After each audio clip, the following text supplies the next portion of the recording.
لا ما عاد يرعبني ظلم يهددني لا شيء أخسره.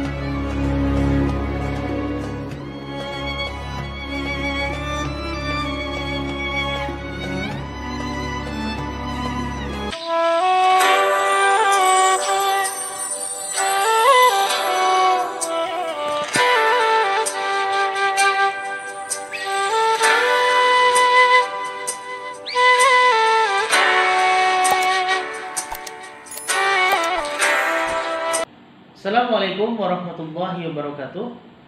Bertemu kembali di channel YouTube Muhammadi. Hari ini kita akan masuk ke bab 8 mata kuliah Hukum Islam Lanjutan semester 5 Fakultas Hukum Universitas Al-Azhar. Kali ini kita akan membahas tentang kekuasaan politik untuk apa? Kedudukan manusia sebagai khalifat fil ardi sebagaimana dijelaskan dalam Al-Quran mengandung konsekuensi bahwa manusia merupakan pemegang otoritas kekuasaan, baik kekuasaan politik maupun kekuasaan sosial di dunia, dengan memegang kewajiban menegakkan dan melaksanakan hukum-hukum Tuhan di dalam Al-Quran dan Sunnah demi mendapatkan keridhaan Allah Subhanahu wa ta'ala. Al-Quran sebenarnya sudah menjelaskan mengenai prinsip penggunaan kekuasaan politik, yaitu dalam Quran Surah An-Nisa ayat 58 dan 59. Walaupun ajaran politik Al-Quran sesungguhnya tidak terbatas pada kedua ayat ini, tetapi ayat ini secara langsung relevan dengan masalah tersebut.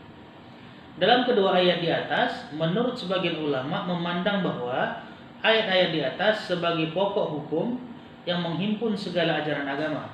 Dengan kata lain, kedua ayat di atas memegang peranan yang sangat penting sebagai ayat sentral mengenai kekuasaan politik. Sedangkan Rasul Ridho berpendapat bahwa kandungan ayat tersebut sudah mencukupi untuk menjalankan pemerintahan meskipun tidak ada ayat lain yang turun berkenaan dengan kehidupan politik. Dilihat dari munasabah dengan ayat-ayat ini dengan ayat-ayat sebelumnya, menegaskan bahwa orang-orang yang beriman dan beramal saleh akan dimasukkan ke dalam surga dan hidup kekal di dalamnya. Mereka juga akan memperoleh pasangan hidup yang suci dan kehidupan yang mulia, terpelihara dan senang. Dengan demikian dapat diketahui bahwa kandungan kedua ayat di atas merupakan kunci kebahagiaan kehidupan dunia dan akhirat. Setidaknya ada 3 prinsip yang terkandung di dalam kedua ayat tersebut. Yang pertama, pemerintah untuk menunaikan amanat. Kata amanah mengandung pengertian segala sesuatu yang dipercayakan seseorang kepada orang lain dengan rasa aman sebagaimana yang tercantum dalam Quran Surah An-Nisa ayat 58. Dalam Quran Surah An-Nisa ayat 58, yang artinya sesungguhnya Allah memerintahkan kepada kamu agar kamu menunaikan amanat-amanat itu kepada pemiliknya. Dari ayat di atas bisa diketahui bahwa dalam konsep amanat mengandung arti umum bahwa setiap orang yang beriman berkewajiban untuk menunaikan amanat yang menjadi tanggung jawab, baik itu amanat dari Allah maupun amanat dari sesama manusia. Kedua, perintah untuk menetapkan hukum dengan adil. Surah An-Nisa ayat 58. Dalam ayat di atas jelas bahwa Allah memerintahkan kita menetapkan hukum dengan adil jika menetapkan hukum di antara manusia. Ungkapan menentukan hukum yang ada dalam ayat di atas mencakup pengertian membuat dan menerapkan hukum secara kontekstual.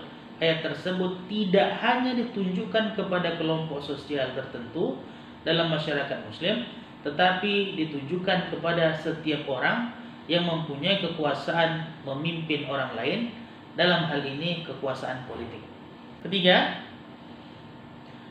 perintah ketaatan terhadap Allah dan Rasul-Nya. Salah satu prinsip Al-Quran mengenai kekuasaan politik yang penting untuk kita ketahui adalah perintah untuk menaati Allah, Rasulullah, dan pemimpinnya. Sebagaimana firman Allah dalam surah An-Nisa ayat 59, wahai orang-orang beriman, taatilah Allah dan taati pula Rasulnya dan uli amri di antara kamu.